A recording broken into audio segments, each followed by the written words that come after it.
Fala galera, tudo bem?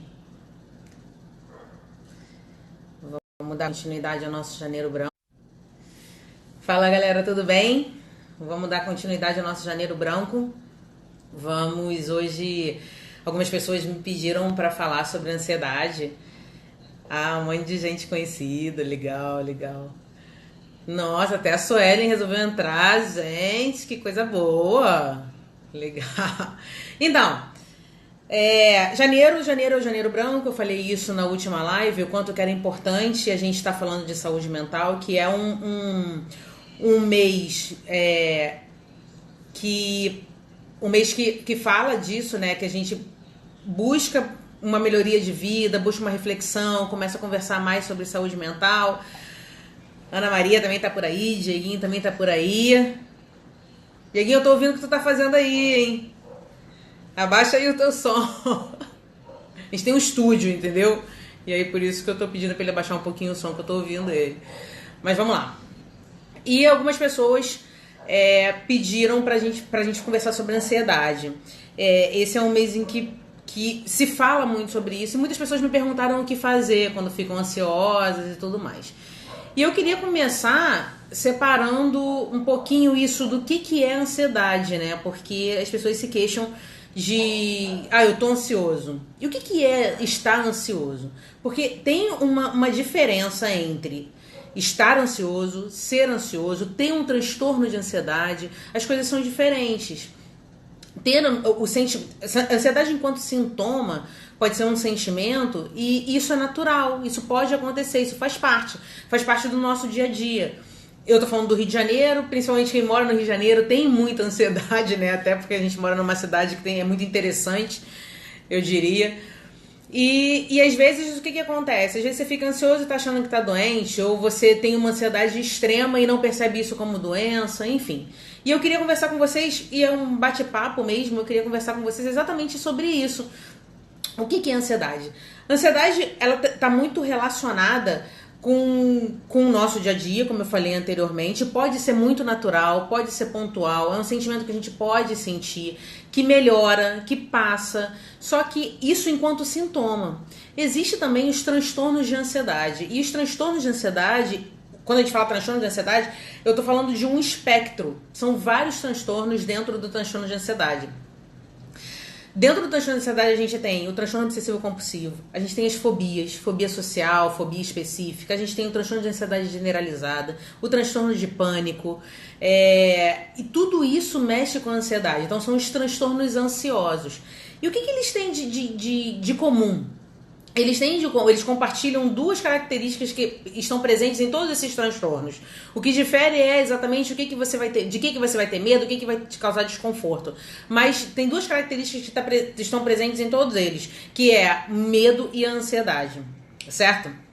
O medo é uma reação emocional de algo que está acontecendo ou que você percebeu que vai acontecer, que é alguma ameaça real ou percebida. E a ansiedade é a antecipação dessa ameaça. Aí que está o problema, quando você antecipa essa ameaça. Isso pode se caracterizar doença, quando tem alguns sintomas junto com isso, ou pode ser apenas uma ansiedade e um medo adaptativo do dia a dia, que a gente tem. Por exemplo, eu sou casada, tenho filho, liga da creche, quem é mãe sabe disso, assim, o coração já dispara. E aí a tia da creche já começa falando, tá tudo bem com ele, então tá bom, aí já volta ao normal. Isso é completamente normal. Isso não é uma doença. Isso não causa nenhum prejuízo nas relações, na interação, no meu dia a dia. Isso não causa nenhum prejuízo. É diferente de não me ligarem da creche e eu já ficar antecipando esse medo, antecipando essa ansiedade, ficar com medo de estar acontecendo alguma coisa na creche. Aí isso sim diminui meu desempenho, minhas atividades e tudo mais. E isso que difere o que é uma ansiedade que é doença e o que é uma ansiedade que é sintoma, certo? Então, assim, existe um medo e uma ansiedade adaptativa e existe um medo e uma ansiedade que é de doença. Qual é a diferença, né, dos dois? A gente sente, as pessoas que têm um transtorno ansioso, elas sentem exatamente o que a gente sente quando está ansiosa, para quem não tem. Não sei se vocês estão entendendo isso. E qual é a diferença? A diferença é que quando se tem um transtorno ansioso, a ansiedade é extremamente angustiante, ela é maior, ela é o tempo todo, ela é em vários contextos. Eu já vou falar dos sintomas, do que são os sintomas de ansiedade, o que diz que você está tendo uma crise de ansiedade. Elas duram mais e o mais importante, elas são incompatíveis com o motivo que deixou ansioso. E às vezes não tem motivo. Às vezes do nada tem uma crise de ansiedade e elas são e quando tem algum motivo, elas são incompatíveis com aquele motivo, elas são incoerentes. Não tem por que ter tanta ansiedade por aquilo ali. Por isso que é importante a gente não querer quantificar o quanto que o outro tá ansioso, o quanto que tá doendo, o quanto que tá sofrendo, o quanto que é ruim. Porque a gente não tem como, a gente não sabe qual é o tamanho da ansiedade daquela pessoa. A gente não consegue ver, é ela que está sentindo. E tem alguns sintomas que estão dentro disso que a gente não consegue ver. Na outra live eu falei sobre isso, no Instagram eu falo sempre sobre isso, que o transtorno mental não é algo que a gente pode colocar a mão e falar, tá doendo aqui, vai passar com compressa, vai passar estancando, Não. O transtorno mental não é assim. E sempre vou chamar vocês para reflexão e falar para vocês, olha só, a gente não consegue quantificar a dor do outro.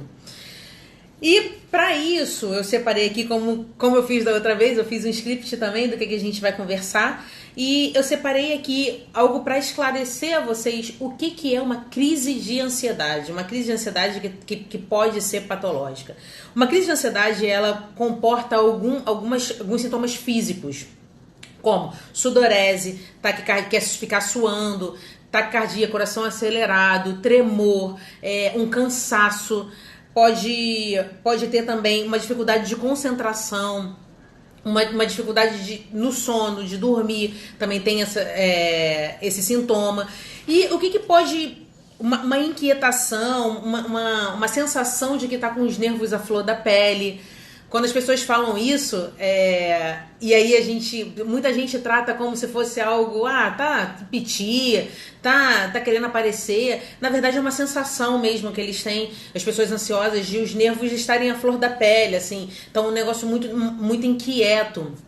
E eu escolhi para falar com vocês sobre... Pra gente não se alongar tanto, né? Eu escolhi para falar com vocês sobre 2 transtornos que são os mais prevalentes e também, mas os sintomas são os mesmos, assim, a crise de ansiedade é a mesma, eu vou explicar para vocês qual a diferença disso. E também quero conversar com vocês um pouquinho de tratamento.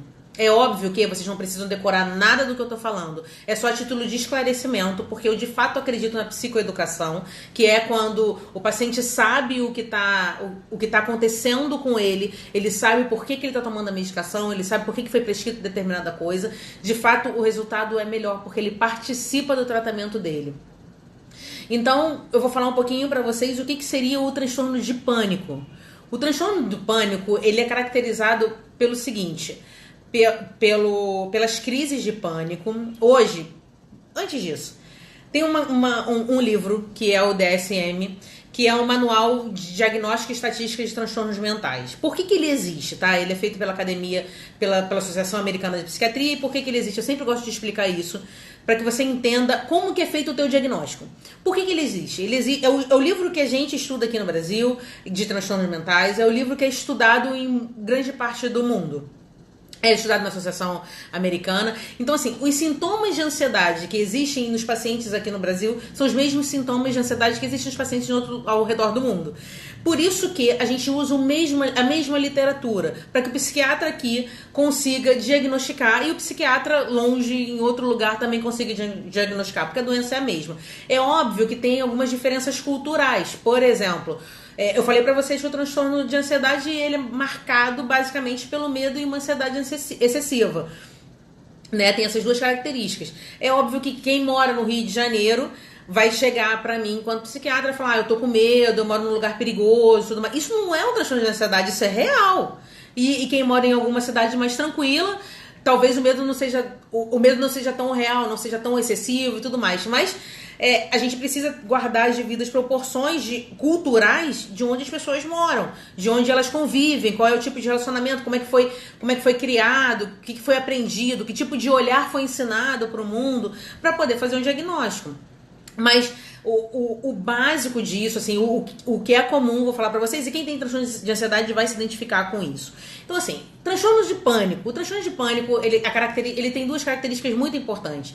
As crises de pânico, que são crises de ansiedade, elas precisam ser completamente espontâneas, sem motivo, e precisam ser recorrentes.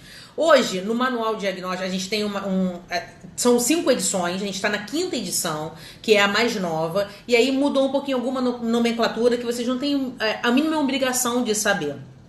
Vocês precisam só entender o que está acontecendo. Então, hoje a gente chama as crises de ansiedade de crises de pânico. E essas crises de pânico, elas podem ser esperadas, né? Elas podem ser espontâneas, ou elas podem ser espontâneas, que não são esperadas, sem motivo nenhum, ou elas podem ser com motivo. Então, elas são chamadas de inesperadas e esperadas.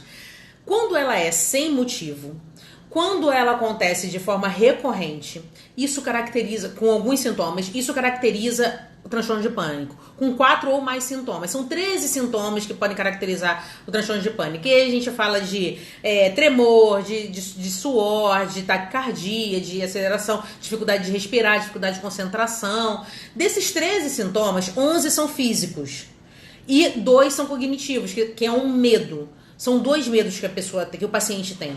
Um medo de perder o controle e parecer que enlouqueceu. E o medo de ter uma outra crise. Ele tem ele tem um medo de morrer, de verdade, de perder esse controle e ter outra crise. Isso é muito comum. E para isso, o que acontece? Quando isso acontece, imagina você tá andando na rua, tranquilo, nada aconteceu, não levou um susto, não foi assaltado, nada aconteceu, e de repente você começa a ter uma sensação de que parece que você vai morrer, o coração acelerado, começa a tremer, começa a suar. A última pessoa que você vai pensar em procurar é um psiquiatra. Por isso que os pacientes com transtornos de pânico, com transtorno de ansiedade, eles procuram primeiro qualquer outro especialista, um cardiologista, para ver se não está infartando, procura um pneumo para saber se não aconteceu alguma coisa, ele não está conseguindo respirar, procura um clínico geral, vai numa emergência. Vários pacientes já passaram por emergência para chegar na psiquiatria antes de vir para o especialista, e por desconhecimento mesmo. Tem muito do preconceito, eu sempre falo sobre isso, e tem o desconhecimento. Imagina você tá na rua e de repente tá no supermercado, tá com a sua família, tá normal, tá tudo bem acontecendo, e de repente você começa a sentir isso do nada. Do nada. E o fato de ser do nada fecha o diagnóstico para que seja pânico, para que seja uma crise de pânico inesperada. Então, e tem 2 sintomas que são importantes também ressaltar, além desses sintomas físicos de respiração, de coração acelerado, pode ter diarreia, de aumento de ansiedade porque aumenta o movimento peristáltico. E além desses sintomas, tem 2 sintomas que são bem interessantes, que é o seguinte, que é a desrealização e a despersonalização. A desrealização, a pessoa tanta ansiedade que ela não sabe onde ela tá. Ela perde isso. Não é uma desorientação completa, assim, de algum outro transtorno. Não é isso. Ela sabe para onde ela estava indo, mas diante daquela crise, ela não sabe, perde um pouco da noção de onde ela está, assim, dá uma perdida. E a despersonalização, que ela não saber mais quem ela é. Mas isso é muito rápido. Isso talvez você que está de fora nem perceba que isso aconteceu. Assim, é muito rápido. Ela às vezes não percebe quem ela é de tamanha confusão que tem no corpo quando está numa crise de pânico. E a crise de pânico, ela se caracteriza também por ela chegar no topo, ela chegar no pico dela em poucos minutos. Então é um desconforto excessivo, é uma ansiedade excessiva que chega ao pico dela em poucos minutos. É muito rápido. E aí, lembra disso, é muito rápido. Lá em tratamento eu vou falar pra você por que tem uma determinada medicação que precisa agir rápido nesse momento. Então é muito rápido isso. E aí a pessoa, imagina, do nada começa a acontecer isso, ela não sabe nem o que fazer da vida, né? Isso é a crise de pânico. E para fechar transtorno de pânico, para fechar esse diagnóstico de transtorno de pânico, essa crise precisa estar completa, que é 4 ou mais sintomas, tá? Quando ela tá completa é isso, ela tem mais de 4 ou mais sintomas desses 13, e ela precisa ser recorrente e ela precisa ser inesperada. Isso fecha transtorno de pânico. A crise de pânico, que é uma crise de ansiedade, que pode ser inesperada ou pode ser esperada, ela pode estar presente em vários transtornos de ansiedade. Por isso que eu falei para vocês, comecei falando isso, que os transtornos de ansiedade, eles fazem parte de um espectro. É um espectro de ansiedade. E tem vários transtornos ali dentro. Então, assim, a pessoa que tem transtorno obsessivo compulsivo e não pode fazer, que é marcado por rituais e obsessões, assim, por compulsões e obsessões. Obsessões é um pensamento e a compulsão é fazer o comportamento para diminuir a ansiedade daquele pensamento. As pessoas que têm isso, elas também têm crise de pânico, também têm crise de ansiedade quando, por exemplo, não sei se algum de vocês conhece.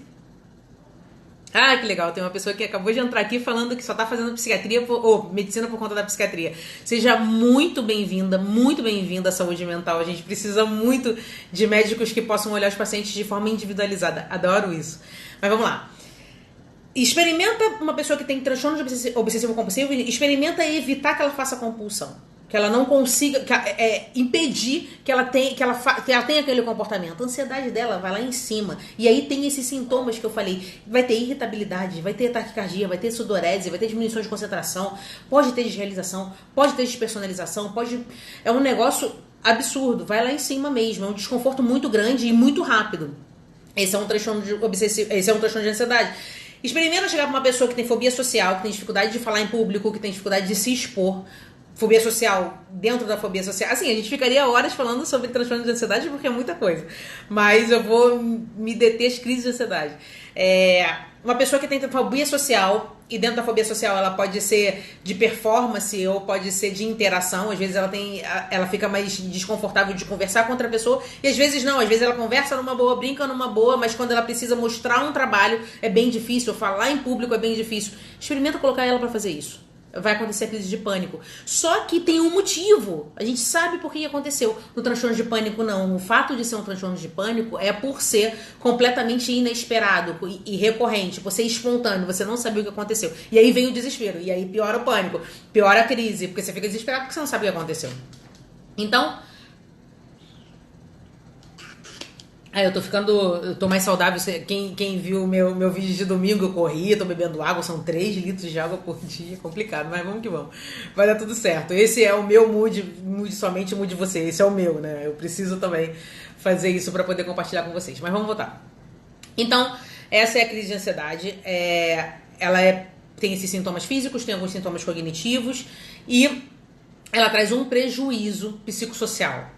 Ela traz uma alteração psicossocial, que é o que difere da ansiedade de a gente levar um susto, de a gente ser assaltado, de ligarem da creche, de ligarem de algum lugar, enfim, de passarem um trote com a voz do filho, essas coisas que acontecem aqui no Rio de Janeiro. É o que difere. Isso é uma ansiedade com um motivo e passa. A crise de ansiedade do pânico, ela também passa, só que parece que você vai morrer. É essa sensação que os pacientes têm, é isso que eles me falam. A sensação é de que vai morrer, e daí por isso que procura vários especialistas até chegar no psiquiatra. O outro transtorno de ansiedade que eu quero conversar com vocês é o transtorno de ansiedade generalizada. E como é que é feito o diagnóstico de transtorno de ansiedade generalizada? É uma ansiedade e uma preocupação excessivas por mais de 6 meses e tem pelo menos 3 desses sintomas. E acontece em várias situações, em vários contextos, tá? Uma coisa é você ficar preocupado ou você ficar ansioso ou ter um desconforto porque você foi assaltado. Outra coisa é você ficar ansioso porque você foi assaltado, ansioso porque você vai sair de casa, ansioso porque você ainda não chegou em casa, ansioso e ter todas essas crises no trânsito, e ter no trabalho, e ter na vida acadêmica, e ter. Isso é uma outra coisa. Essa é uma outra situação. E isso daí configura um transtorno de ansiedade generalizada. Precisa ter essa preocupação excessiva, precisa ter em vários contextos e precisa trazer prejuízo. E nesses 2 transtornos que eu falei, também nos transtornos de ansiedade de uma forma geral, é preciso descartar o uso de qualquer substância. Se está usando alguma substância que aumenta a ansiedade, essa crise de ansiedade pode ser por conta da substância. É preciso descartar qualquer outro transtorno, é preciso descartar outras doenças Por exemplo, hipertireoidismo, ela pode aumentar a ansiedade, pode deixar mais agitado, mais inquieto, pode ter uma irritabilidade. Algumas medicações podem também aumentar a ansiedade, às vezes até alguns antidepressivos fazem isso. Então é preciso descartar isso, por isso que eu sempre falo, o tratamento precisa ser...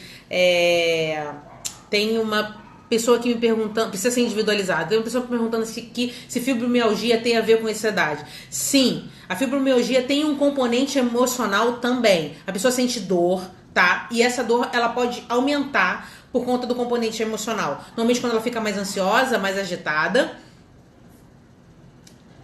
Ah, tá bom. Estão me pedindo pra fazer uma live pra quem tá fazendo faculdade e quer fazer psiquiatria, né? Tá ótimo. Então, essa pessoa fica mais ansiosa, tanto que o tratamento também tem o uso ou de antidepressivo com uma ação na ansiedade, ou uso de ansiolítico, né, na fibromialgia. É muito interessante fazer o tratamento junto com o reumato. É bem boa, assim, essa interação. Mas, enfim, vamos voltar para a ansiedade generalizada. E o transtorno de ansiedade generalizada é isso, é uma preocupação excessiva. E o que difere, né? Difere da ansiedade normal, da ansiedade adaptativa e da ansiedade que é necessária pra gente viver o dia a dia. O medo, a ansiedade que não comprometem o psicossocial, que não comprometem as nossas interações, é saudável, é importante. Eles nos protegem, eles faz a gente se movimentar. Tem muita gente aí fazendo faculdade, pelo menos...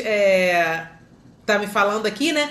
E quando você tá fazendo uma faculdade, eu posso falar porque eu fiz faculdade de medicina, você vai seguindo o fluxo, é prova, é anatômico, é prova oral, é prova escrita, prova prática, né? Quando vai chegando pro último período, e pelo menos a minha vida foi assim, eu tinha uma mesada e eu pensei, gente, minha formatura é em dezembro. E no dia 16 de dezembro, como é que vai ser isso? De que eu vou viver, né? E era uma mesada que dava pra xerox e pro almoço. Então, assim, essa é uma ansiedade que faz se movimentar. Essa é uma ansiedade que é necessária para que eu procure emprego, para que eu estude, para fazer prova para residência, para especialização, enfim. E é uma ansiedade que não paralisa. A ansiedade de transtorno de ansiedade é uma ansiedade que paralisa. Essa é a diferença. Então, assim, nem sempre a ansiedade enquanto sintoma é algo ruim. Nem sempre é assim. A questão é... tá paralisando, tá dificultando as interações, tá diminuindo o desempenho, tá causando prejuízo no trabalho, na faculdade, em casa, tá tendo uma irritabilidade maior, isso precisa de ajuda. Isso sim precisa ser tratado. Agora, é uma ansiedade que te faz se movimentar, uma ansiedade que de fato tem uma ansiedade da gente não saber o que vai acontecer. E isso é natural, né? A gente não tem essa previsibilidade, principalmente quando a gente está acabando a faculdade. Eu posso dizer porque eu passei por isso. É muito legal essa coisa de, passa rápido. Assim, enquanto você tá lá, não passa não. Mas depois você olha pra trás e fala, passaram 6 anos muito rápido. E agora, o que eu vou fazer da minha vida? Essa ansiedade que você se questiona... Essa ansiedade de final da faculdade, que você se questiona, que você se faz te movimentar, começa a ver um monte de possibilidades do que fazer, se vai trabalhar, se não vai, que vai dar plantão, não vai. Isso é absolutamente normal, saudável e terapêutico, porque se não tiver esse comichãozinho te movimentando, você não vai. O medo também, tem um medo que a gente não vai sair... Voltando de novo para a cidade do Rio de Janeiro, que é linda, tá, gente? Eu sou apaixonada pelo Rio. Eu não sou dessas pessoas que vou sair do Brasil por conta dele. Não tenho isso. Eu sou apaixonada pelo Rio de Janeiro. Fico muito triste com a forma que ele tá agora. Mas é assim, essa ansiedade. Eu tenho medo de andar em determinados lugares. Eu tenho medo de andar em determinados lugares em determinada hora. Isso é um medo que te protege. Isso não é um medo de doença. Agora, eu já trabalhei muito tempo. Eu já falei isso. Eu trabalhei num CAPS e no CAPS do Alemão, e assim, os pacientes chegavam falando o quanto que estava perigoso e tudo mais. Isso é real. Isso não é, tenho medo de sair de casa. Isso é real. Então, por isso que o tratamento tem que ser individualizado. A gente precisa saber a história desse paciente. Falo isso para os estudantes de medicina que estão aí. É muito importante a gente saber a história deles. Enfim. Então, assim, essas preocupações e essa ansiedade dos transtornos, elas são intensas, muito angustiantes. Normalmente são acompanhadas de sintomas físicos. A ansiedade normal, a ansiedade terapêutica, a ansiedade do dia a dia, a ansiedade adaptativa, esse medo que a gente se adapta para poder viver o nosso dia a dia, ela não é acompanhada de sintomas físicos. A gente não sai tremendo, suando, com medo de ter de novo. Não tem isso, assim. É uma ansiedade que faz movimentar, que não paralisa. Essa ansiedade que paralisa, que é do transtorno de ansiedade generalizada, que é da crise de pânico, da crise de ansiedade, é uma ansiedade que paralisa e que você se sente muito mal fisicamente, assim. É muito difícil fazer as coisas, é uma fadiga, é uma questão no corpo. Daí o desespero, que aí aumenta a ansiedade dos pacientes que têm isso. Porque assim, pra onde que eles vão? Pra quem que eles vão falar isso, assim? É difícil também, e aí a gente volta pra questão do preconceito com a saúde mental. Dificilmente, como eu sempre falo, a gente coloca a mão, né? Onde tá doendo aqui, é uma dor de cabeça. Às vezes a ansiedade não tem dor de cabeça, é uma questão física daqui pra baixo. E com quem que você vai falar, com quem pode te ajudar. Isso daí só piora, né? Porque doença não tratada piora e agrava, sempre. Isso daí pra qualquer doença. Então, os pacientes têm uma trajetória por conta de, eu falei isso na outra live, por conta de opiniões dos outros, por conta de preconceito e por conta de ignorância no sentido de não saber, tem uma trajetória muito longa para chegar na psiquiatria. Tem alguns estudos que falam que eles, às vezes, têm sintomas, isso para todos os transtornos mentais, tá? Não só para ansiedade. Tem alguns que falam só da ansiedade, mas para todos os transtornos mentais, que eles demoram de 4 a 6 anos para começar tratamento. Agora imagina qualquer outra doença que não seja uma doença mental, você demorar de 4 a 6 anos para poder chegar ao especialista. E ainda assim, quando chega no especialista, ainda tem dificuldade de aceitar a medicação, ou por ignorância de não saber, ou por preconceito, e ainda tem uma dificuldade de tudo isso, assim, vem o pacote, né? Quando tem uma doença mental.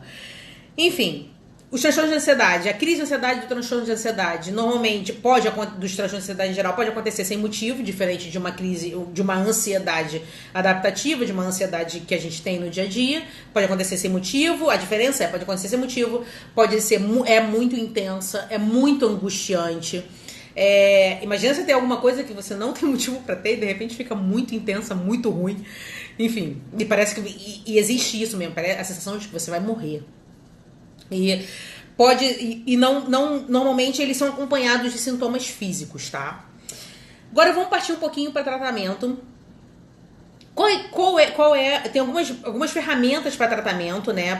Quando o paciente chega na psiquiatria, ele já passou por várias emergências. E aí, normalmente, quando chega na emergência, toma um ansiolítico, um diazepam, um soro e pronto, e melhora, porque é na crise de ansiedade. Às vezes as queixas são imensas, é muita queixa física, e o diagnóstico que se faz por não saber por que está acontecendo aquilo. Enfim, e quando chega no psiquiatra, já todo cabreiro, né? Porque tá vindo no psiquiatra, que é médico de maluco e tudo mais. Eu sempre grito isso. Psiquiatra não é só médico de maluco. Amo maluco, adoro loucura, gosto muito. Mas psiquiatra trata outras pessoas também, trata os ansiosos também. E eu falo, o que eu gosto de falar sempre é que o que significa ser maluco, né? Maluco é ter uma doença e não se tratar. Isso sim é ser maluco, tá? Não é ouvir voz, essas pessoas estão vivendo. Ter uma doença e não se tratar, isso é muita loucura. Isso sim é loucura, por conta de um preconceito. Mas vamos voltar. Tratamento. Seguinte, tratamento tem algumas ferramentas de tratamento. A gente normalmente, o que é preconizado pela literatura e o que a gente vê feito são o uso. Vou falar primeiro do que não é medicamentoso, porque eu gosto muito de prescrever o que não é medicamentoso, tá? Até porque os meus pacientes, quando eles chegam com muito preconceito. Eu atendo muitos pacientes que são muito religiosos e às vezes a religiosidade atrapalha um pouco isso, né? Porque, como eu sempre falo, as pessoas precisam de justificativa. Então precisa de justificar o que você está sentindo. Precisa justificar por que você tá ansioso. E às vezes é sem motivo. E ser sem motivo, às vezes, fecha um diagnóstico. É uma doença. Ser sem motivo, por si só, e acontecer várias vezes, já é uma doença. Mas aí, você chega pra alguém, se você frequenta alguma igreja, frequenta algum núcleo religioso, enfim. Eu frequento uma igreja, então, às vezes, os pacientes chegam muito cabreiros, tipo, não sei o que tá acontecendo comigo, e levam muito pra parte espiritual da coisa, começa a espiritualizar muito. Eu tenho muito cuidado para falar sobre isso, porque eu não acho. Eu sou psiquiatra, sou uma psiquiatra que sou apaixonada por Deus, estudo bastante isso também, a minha vida com Deus e tudo mais. E eu tenho muito cuidado de separar o que é espiritual e o que é doença, tá? E eu sempre falo isso, assim, que não se tratar, é óbvio que a vida espiritual acaba ficando não muito legal, porque a doença é na mente, então começa a ter um prejuízo também nessa área. E por isso que é tão cruel não levar alguém para tratamento, ou dar um conselho do tipo, vai orar, vai jejuar, vai ler a Bíblia, vai ter pensamento positivo, vai fazer algum ritual, independente da religião que você frequente, enfim, faz algum ritual espiritualizado. Se for uma doença, talvez só isso não melhore, tá? Não que isso seja pequeno, não tô aqui diminuindo isso, mas fazer isso, talvez tu precise de medicação. Enfim, então eu vou falar dos tratamentos que não são medicamentosos. Um é psicoterapia. Fundamental no transtorno ansioso procurar um psicólogo. Fundamental, assim. Primeiro lugar, procurar um psicólogo. Por quê? Durante uma sessão de psicoterapia, e eu valorizo muito o trabalho com psicólogo, eu gosto muito do trabalho conjunto, gosto muito de discutir caso com psicólogo, você tem um espaço que é só teu e sem julgamento para você falar o que está te afligindo. E aí quando você fala e você escuta o que está acontecendo e você tem um retorno de um profissional que é completamente neutro, que não faz parte da tua família, que não tem nenhum ranço, que não teve nenhuma implicância contigo, que não tem nada contigo. Quando você ouve isso de uma pessoa que é de fora, ela traz pra você de novo uma fala que é sua. E aí muitas coisas podem ser ressignificadas. Muitas coisas podem ser pode te trazer a reflexão. Muitas situações que aconteceram ou que começou lá a ansiedade lá atrás pode começar a te ajudar e ressignificar isso e te dar ferramentas para que você comece a agir diferente, tá? Quando a crise de ansiedade é inesperada, quando a crise de pânico é inesperada, você não tem o que fazer, tá? Antes dela, você não tem o que fazer. Ela chegou, você começa a sentir várias coisas e é muito ruim. Mas você pode, quando você começa a falar sobre ela e você começa a saber o que está acontecendo com você pode, a partir daí, agir de forma diferente. Saber, por exemplo, é libertador para um paciente que tem transtorno de pânico saber que ele não vai morrer daquela crise. Isso é libertador para ele, porque de fato ele tem essa certeza. Porque é um batimento muito acelerado, é um tremor, e às vezes ele não sabe onde ele tá, ele se perde. Eu tive paciente que estava fazendo compras, normal, com carrinho de compra no mercado, e teve uma crise de ansiedade. Então é libertador para ele saber que ele não vai morrer daquilo, ele ficar um pouquinho quieto, saber que aquela crise vai passar. É libertador isso. Então, assim, quando você vai para um setting terapêutico ou para um psicólogo, ele pode te dar esse retorno, ele pode te ajudar a ressignificar o que está acontecendo, o que levou a tanta crise, o que está acontecendo, o que leva ao aumento da ansiedade, coisas que você pode evitar, coisas que você vai se ouvir falando aquilo ali. Às vezes você está num relacionamento abusivo, num relacionamento que não te faz bem, você vai e isso aumenta a sua ansiedade, e você começa a viver uma vida sobressaltada e tudo mais. Quando você vai para o psicólogo, ele pode te ajudar a ouvir isso daí. Por isso que eu acho que o tratamento psiquiátrico, junto com o psicológico, é uma questão, uma junção muito grande, muito importante. Para mim é fundamental, tá? Eu sempre falo isso, eu sou médica de CAPS, então assim, é centro de atenção psicossocial, então é um monte de profissional, é um monte de classe de profissional que junto faz toda a diferença. Mas vamos lá. Então, assim, primeiro, tratamento psicoterápico. Se for, por exemplo, uma fobia, o tratamento pode ser como é que fala? Me fugiu a palavra agora. Mas, normalmente, um TCC, que é cognitivo-comportamental, que é fazer essa junção do que é cognitivo com melhora comportamental, e isso é feito com sessões, isso é feito com exercício, pacientes melhoram com isso é muito eficaz. O paciente, por exemplo, que tem fobia social, a exposição dele ao fator estressor é o que vai fazer melhorar. É esquisito, né? É sofrido, mas é isso, a pequena exposição ao fator estressor que é o que vai fazer melhorar. Eu posso falar de mim, assim, eu sou extremamente... Eu fico muito ansiosa para falar em público e fazer live com vocês. Eu tô fazendo porque eu tô me comprometendo com vocês para fazer na próxima semana, para estar fazendo, porque eu acho que é muito importante esclarecer. Porque, assim, eu acho que eu tenho um conhecimento em função da minha formação que pode libertar muitas vidas, né? Assim, não tô falando aqui que eu sou salvadora, não é isso, mas em função da minha formação, desse dom e a formação que Deus me permitiu fazer, é para compartilhar. Então eu tenho que passar por cima dessa ansiedade para poder tá falando, e tá falando em público, tá falando aqui agora pra internet, assim. E, enfim, isso faz parte de um tratamento. Provavelmente quem me acompanha desde agora, desde o início, vai ver no final do ano eu vou estar falando muito mais tranquila, porque isso faz parte do tratamento. Então, assim, psicologia. Primeiro, procurar um psicólogo. Perfeito isso. Segundo, exercício físico. Esse exercício físico diminui bastante a ansiedade. É muito bom para ansiedade e depressão. Aí você vai falar pra mim assim, tá, Cris, eu tô deprimida, é difícil até de levantar da cama pra fazer algum exercício. Eu entendo. Mas talvez você levante da cama para poder tomar um comprimido, não levanta? Quando você já está começando a fazer o tratamento? Então coloca isso com prescrição médica. Meus pacientes, eles têm na prescrição, na folha que eu prescrevo, boto o nome dele, boto uso oral e começo. O que ele vai tomar, tudo mais. E no final tem exercício físico. E eu sempre pergunto, quantas vezes por semana você está fazendo? Está fazendo supervisionado? Quando eu falo supervisionado, não é com o personal trainer não, tá? Nem todo mundo tem condições de pagar um personal, não é isso, mas supervisionado é exercício de verdade. Ou tá saindo pra caminhar sem ver frequência cardíaca, sem ver alteração, Não, exercício físico como prescrição médica. Exercício físico como obrigação. Lembra quando... Agora eu tive uma visão. Lembra quando eu era pequena que a mãe chamava pra dentro de casa quando tava brincando que ia chutando chinelo? Ai, que saco, eu vou ter que... Então, exercício físico dessa forma. Que saco, minha médica passou. Então, é assim. É fundamental colocar como prescrição médica. Porque aí depois, quando passar esse período de crises o tempo todo e tudo mais, você vai fazer, ou você vai continuar fazendo porque você gostou, tomou gosto, achou saudável e achou bom, as mulheres emagreceram, isso é muito bom, ou você vai perceber que esse é uma ferramenta que também pode ser usada. E por que isso acontece? Isso é cientificamente comprovado, porque aumenta dois neurotransmissores, que são muito importantes para o bem-estar, que é a serotonina e a endorfina, que dá uma sensação de prazer, é bom para o bem-estar, e a serotonina ajuda também na diminuição da ansiedade.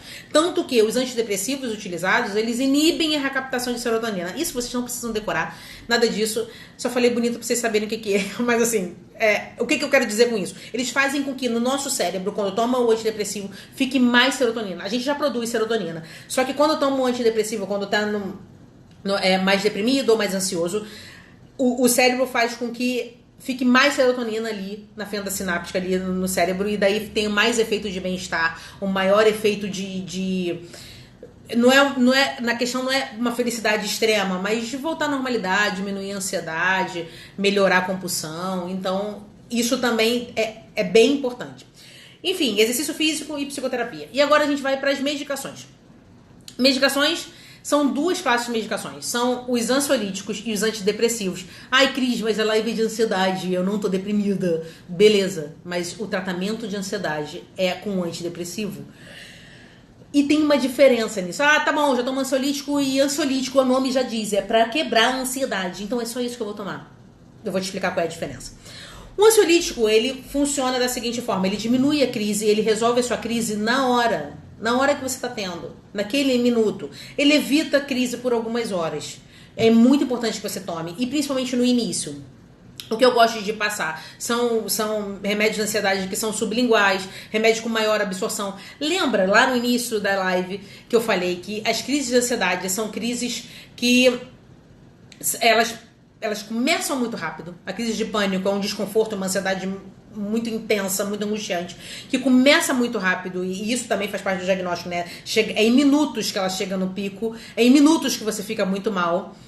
Remédio para emagrecer que diminui a ansiedade. Remédio para emagrecer que diminui a ansiedade? Não tem. Agora eu não consigo pensar em algum. Mas assim, normalmente as fórmulas para emagrecer para quem é ansioso é péssima, tá? Aumenta bastante a ansiedade. Mas voltando a falar das medicações. O ansiolítico, eu gosto de medicações que botam embaixo da língua, porque a absorção é mais rápida, a excreção é mais rápida, e a dose dela é baixinha também. Então o paciente começa a sentir melhora da crise naquele minuto. Ele dura 5 a 7 minutos para começar a fazer efeito. Pra mim é rápido, né, quando eu falo isso pra ele. Mas pra ele é uma eternidade. Mas é uma eternidade que acaba. Então, quando eu consigo falar pra ele que dura de 5 a 7 minutos pra começar a fazer o primeiro efeito, ele já fica mais tranquilo, ele sabe que não vai morrer daquilo. E sempre é importante o paciente participar do tratamento. Alô, estudantes de medicina, isso é fundamental. Eu estudo muito, né, sobre essa mudança que o mundo está tendo com robótica, com inteligência artificial e tudo mais. E tem uma coisa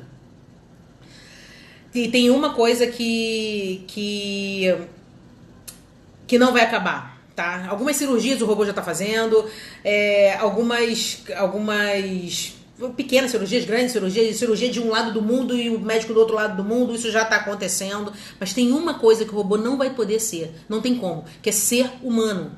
Então, assim, falando para os estudantes de medicina, e se tiver algum médico também, o ser humano faz toda a diferença. Ter esse olhar humanizado faz toda a diferença para o tratamento do paciente. Ele tem uma confiança maior, ele adere melhor ao tratamento e ele entende o que está acontecendo com ele. Então, o ansiolítico ele faz isso, ele diminui a crise naquele momento. E aí os pacientes valorizam bastante o ansiolítico, ele acaba sendo o deus daquele paciente. Eu tive uma paciente que falou uma vez pra mim assim, como é que pode um comprimido, é pequenininho mesmo, porque você bota embaixo da língua, né? Como é que pode um comprimido tão pequenininho mudar a minha vida? Por que ele muda a vida dela? Porque ele parou a ansiedade.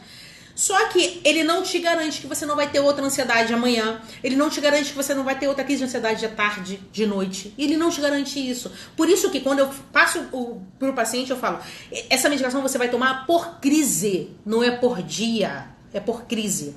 Tem aí, dependendo do perfil daquele paciente, dependendo da ansiedade dele, ele vai tomar de manhã, um ansiolítico, de tarde, de noite, dependendo da gravidade. Isso daí é feito junto com ele. Mas tem alguns que é só para crise, que é só, por exemplo, paciente que é fóbico social, vai falar em público, então é para isso, vai fazer uma como é que fala? Teste de direção e fica nervoso, então é só para aquele momento. Mas quando a gente fala de transtorno de ansiedade, a gente não tá falando de ansiedades que vão parar, tomou o ansiolítico hoje vai parar, não. Aí que entra o papel do antidepressivo. Por que é importante o antidepressivo? O antidepressivo, ele melhora a sua crise de ansiedade a longo prazo. Ele faz com que as crises fiquem mais espaçadas e menos intensas. E com o tempo, o paciente já vai saber manejar um ansiolítico. E aí ele já vai saber, não preciso de um comprimido para essa crise, preciso de 2 ou não, às vezes uma gota, 2 já melhora. Essa nem preciso de gota, já tá tranquilo. E isso se dá por psicoeducação, assim, ensinando isso. Daí por isso que eu tô vencendo a minha ansiedade, que não é uma doença, é uma ansiedade de estar aqui, né, de estar me expondo e tudo mais, para que você saiba disso. Por que é importante as duas classes medicamentosas? Tem uma médica aqui me perguntando se eu sou a favor do uso de benzodiazepínico por quanto tempo, porque a gente tem um problema indiscriminado de pacientes dependentes, é isso aí. Eu sou a favor, você usa SOS sublingual ou comprimidos de fórmula? Tá, eu uso SOS sublingual, eu prescrevo SOS sublingual, eu prefiro. Eu sou a favor do uso de benzodiazepínico. Benzodiazepínico são aqueles de receita azul, que são de tarja preta, e eles são de tarja preta porque eles causam dependência e eles precisam ser supervisionados. Os meus pacientes, eu procuro supervisionar isso à risca, assim, quanto que eles estão tomando e quanto que está sendo terapêutico. Por quê? A dependência, ela vem com uso discriminado. Ela vem quando você começa a tomar sem que você tenha necessidade de tomar, mas você acha que vai ser melhor tomar 3 ou 4 comprimidos, mesmo sendo que foi prescrito só um, e aí o seu corpo desenvolve tolerância, da próxima vez você vai precisar tomar 5 ou 6 para ter aquele efeito que você tinha só com um quando estava sendo supervisionado. Eu sou muito chata, muito, muito chata. Os medicamentos só para crise que você indica, doutora, como por exemplo, de realização de uma prova prática. Isso daí você me chama no privado, eu converso com você, porque pelo CRM eu não posso aqui fazer propaganda de medicação, mas eu posso te orientar e tudo mais, a gente pode conversar sobre isso. E não vou te prescrever, mas a gente pode conversar sobre isso. Então, vamos lá. Eu sou muito chata com paciente que fala assim pra mim, você tem uma receita de alprazolam, de clonazepam? As pessoas sabem, eu sou psiquiatra, eu tenho receita azul, obviamente. Então, eu sempre pergunto, isso foi prescrito pelo médico? Quando é a sua próxima consulta? Às vezes, as respostas são as mais esdrúxulas possíveis, como, não, a minha vizinha toma e ela se deu super bem, assim, então eu sei que vai ser bom pra mim. Ou então, não, a minha mãe tem lá em casa. Aí eu acabei tomando e foi bom. E foi bom, e vai ser bom no início. Quando não é supervisionado, depois pode causar dependência sim. E vai ser bom, como qualquer droga. É bom. Vai diminuir aquele desconforto que você está usando. Eu não tô aqui pra rebater isso, não. O ruim é o que vai causar mais na frente. Por isso que o transtorno de ansiedade ele precisa ser tratado com antidepressivo. Por quê? Com um antidepressivo, quando o antidepressivo começa a fazer efeito, as crises vão ficar mais espaçadas e menos intensas. Eu gosto de explicar também isso. Quem tem meu material sobre depressão, eu deixei muito claro lá que os antidepressivos eles demoram de 2 a 4 semanas para começar a fazer efeito. No material sobre depressão, quem não tem, me manda um e-mail que eu te inscrevo na minha lista e você vai receber esse material. Ficou muito legal. Assim, eu não falo por mim, não. Assim, eu fiz com muito carinho. Tentei fazer com bastante informação e de forma bem leve para que você entenda o que está acontecendo, porque de fato o meu objetivo é compartilhar conhecimento, psicoeducação, você saber o que está acontecendo com você, o que você vai tomar e tudo mais. Então assim, o antidepressivo ele demora de 2 a 4 semanas para fazer efeito, tá? E nesse tempo de 2 a 4 semanas que você está tomando só o ansiolítico para as crises, parece que não está acontecendo nada, parece que não está mudando a tua vida. E realmente pra você, porque ele tá começando a fazer alteração de quantidade de neurotransmissor, tá começando a agir. E aí, pra você que tá sentindo aquilo ali, que tá no desconforto, de fato o antidepressivo não tá fazendo efeito. Mas ele tá fazendo. Então ele começa a melhorar de 2 a 4 semanas. Eu sempre explico isso pro paciente saber que tá acontecendo alguma coisa, mesmo que ele não esteja vendo, mesmo que ele não esteja sentindo, mesmo que as crises continuem funcionando. Tem uma pessoa aqui falando pra mim que a ginecologista passou fluoxetina pra ela. Fluoxetina é uma medicação muito boa e normalmente os ginecologistas passam. Ela diminui a ansiedade, ela melhora o humor, diminui a irritabilidade, principalmente pra quem tem TPM. É muito, muito utilizado e tem uma boa resposta. Os medicamentos para crise são os medicamentos, os ansiolíticos, o Rivotril, o Alprazolam. O Rivotril tem uma como é que fala? Uma apresentação que é sublingual, que é para crise, 0,25, é muito bom. Enfim, mas isso precisa ser... Isso eu não estou prescrevendo aqui, eu quero deixar claro isso. O que eu estou falando são medicações que são usadas para isso, mas isso precisa ser feito junto com o seu médico. Isso precisa ser feito junto com quem está cuidando de você, tá? E eu gosto muito também de conversar com os psicólogos para eles saberem o que eu tô fazendo, pra gente ter a mesma linha de raciocínio, saberem por que eu prescrevi determinada medicação, por que aquele paciente tem um perfil melhor para aquele antidepressivo ou para o outro, enfim. Então assim, o antidepressivo ele melhora a crise a longo prazo. E o que vai melhorar você a longo prazo, né? O que vai melhorar a sua ansiedade? É o longo prazo. Porque a crise, a gente consegue melhorar na hora com uma medicação. Agora, o longo prazo que é diferente. E quando liberar o paciente de um tratamento? Quando fazer isso? Isso é feito junto com o paciente. O que eu faço normalmente? Eu começo a diminuir a medicação quando ele fica mais de 6 meses a 1 ano sem ter crise, ou com crises muito espaçadas, ou já começou a fazer exercício físico. E eu tenho paciente que melhorou muito o uso de SOS, de ansiolítico, de medicação com receituário azul, porque ela foi treinar para maratona. Passou 1 ano treinando para maratona, melhorou bastante da ansiedade e ela percebeu isso. E ela começou a perceber que quando tinha vontade de tomar um SOS por conta de alguma crise, ela ia correr, ela ia caminhar, enfim. Isso ajuda bastante. Então, assim, quando que melhora o tratamento? Quando que eu libero um paciente do tratamento? Com o passar do tempo, isso é engraçado de falar, os pacientes eles não querem muito ser liberados, não. Eles têm um pouco de medo de diminuir a medicação. Eu não curto ficar com muita medicação por muito tempo, não. Não sei que o paciente tenha necessidade disso. O que eu curto, e eu sempre vou falar isso, é qualidade de vida. Se para qualidade de vida ele precisa tomar aquele antidepressivo, ainda que seja em dose baixa, por anos, ele vai tomar. Beleza. E eu sempre ressalto isso nas minhas consultas. É qualidade de vida. Eu não aceito ficar dependente. Não, você não está dependente dessa medicação. Você está vivendo. Alô? Antes você não tomava e não saía de casa. Você está vivendo. Isso é o fundamental. Então vamos lá. Quais são... Sócrates me perguntou os sintomas de uma crise de ansiedade. Sócrates, eu respondi isso. Essa live vai ficar online e eu acho legal você ver, assim, de boa. Mas que legal que você entrou também, que eu gostei. E, enfim, Livinha, muito bom. Enfim, voltando então, o tratamento é psicoterapia, Sempre, acho fundamental, ainda que você não tenha transtorno de ansiedade, vai para um psicólogo, é bom demais. Tem umas coisinhas malucas na nossa cabeça que precisa ser consertada, que precisa ser. Que a gente arranja de um jeito, a gente mesmo faz os problemas, a gente mesmo inventa os negócios e a gente vive aquilo ali. Então, assim, vai pro psicólogo, sempre. Exercício físico, muito bom para ansiedade e depressão, porque de fato existe uma diferença neuroquímica. Não é só porque eu tô falando, não é só. É bom, então faz. Não é isso não. Existe uma diferença neuroquímica cientificamente comprovado. Aumenta a serotonina, aumenta a endorfina, faz o que o antidepressivo faz. É óbvio que o antidepressivo faz uma dose maior, mas o exercício físico com continuidade, com 3 vezes no mínimo na semana, não precisa ser crossfiteiro de um dia pro outro, não precisa. Se quiser ser um dia, beleza, mas não precisa ser de um dia pro outro, mas que você consiga fazer isso. E além disso, tem uma questão também da qualidade de vida, do bem-estar pela qualidade de vida, de ter conseguido fazer. O difícil às vezes é levantar, é dar o primeiro passo, é sair, é botar roupa de caminhar e tudo mais. É difícil pra caramba. Mas quando você acaba de fazer isso, tem uma sensação de bem-estar que faz, que melhora, que é um componentezinho, que é um ponto pra próxima vez que você for fazer isso, tá? Exercício físico. Antidepressivo, porque é o que melhora a crise a longo prazo, tá? Antidepressivo fundamental e ansiolítico. Ansiolítico, que são as medicações, que são os chequinhos azuis, né, que os pacientes falam, é muito bom no início do tratamento, até que as crises diminuam, mas o que vai melhorar a longo prazo é o antidepressivo, guarda isso.